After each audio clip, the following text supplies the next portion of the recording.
In today's free video lesson, we're going to watch Max Keiser discuss Bitcoin versus gold in real-world scenarios. So I don't want to limit you about what's going on with Bitcoin. We are a trusted resource for Bitcoin information, but there are also other excellent experts out there and other venues where you can get information about Bitcoin. And I was actually watching Max on a YouTube subscription, and I was watching him on RT, and he was talking about Bitcoin and gold in real world scenarios. And I took this 4-minute clip out of the video because this really encapsulates my how I see Bitcoin versus gold. I don't have a problem with people buying gold. I have a problem with people buying gold saying it's better than Bitcoin or it's more valuable than Bitcoin. That is just simply not the case. And this video really encapsulates that. In 4 minutes, Max shows in real world scenarios, in the real economic sector, ways that gold is actually hurting, is very unuseful, where Bitcoin would be incredibly useful in the same exact scenario. So he breaks it down perfectly in a nice short and sweet video. So I'm going to pull this clip from RT and I'm going to present it to you for free because this is something that you should know. This is something that you should see if you are interested and you are using Bitcoin and you want to compare it to gold in any way. So enough about me. Let's get to the video clip. Max Keiser on RT talking about gold in the real world and how Bitcoin can solve some of these problems that gold is facing. Let's take it away, Max.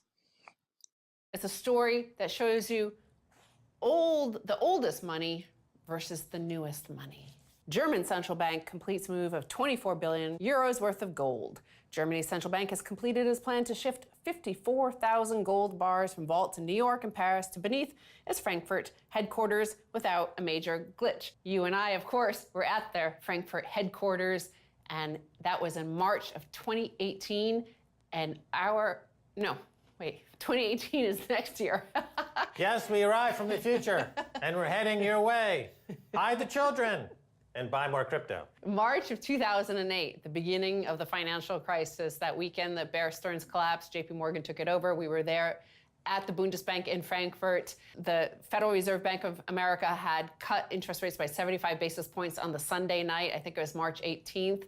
And we arrived the next morning to interview the head of the gold department at the Bundesbank on another project. And lo and behold, everything was shut down. We weren't allowed to interview them, but you did get from them that, in fact, their gold was being held in New York. Apparently, no German citizens knew that, and thus began this process of the Bundesbank repatriating their gold from America. That's right. We caused a firestorm of controversy in Germany when we got somebody inside the Bundesbank to admit, apparently for the first time, that most of Germany's gold was held, in fact, overseas, in the US and in France. And they have now repatriated more than 300 tons of gold back to Germany. The cost of doing this, I understand, was something on the order of 13 million euros. It was a huge bill to move it. In the crypto space, of course, you could have moved 300 million, a billion, 10 billion from New York to Frankfurt instantaneously at a cost of, depending on the transaction fees and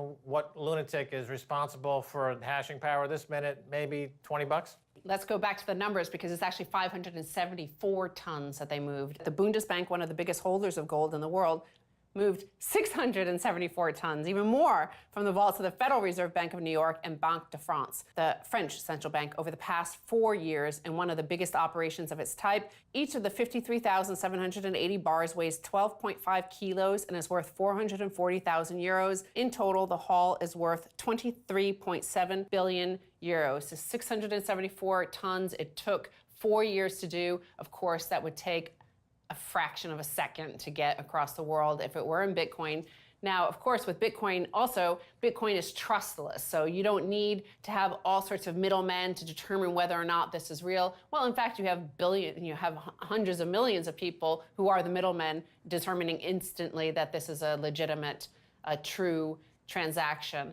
And here, they do mention, because apparently a lot of people are worried whether or not they really got gold bars from the New York Fed, whether or not they were tungsten. While the operation sounded like something out of a Hollywood script, no criminal masterminds managed to foil it. The Bundesbank said it, quote, thoroughly and exhaustively tested all the bars after they arrived back in Frankfurt, and that, quote, no irregularities came to light with regard to the authenticity, fineness, or weight of the bars. But we have to take their word for that. Yeah. So there's trust in that equation, which you don't have with Bitcoin. It's trustless. It's all self-verified in the transaction itself. The transaction is verification of the transaction. You don't need a third party, as you do in this case. And this is one of the drawbacks of gold, is that it's less fungible than the folks in the gold bull argument argue, because it could very well be something other than gold. You need a third party to verify the gold, which adds cost, which adds time, which adds problems. And we don't have this problem with Bitcoin.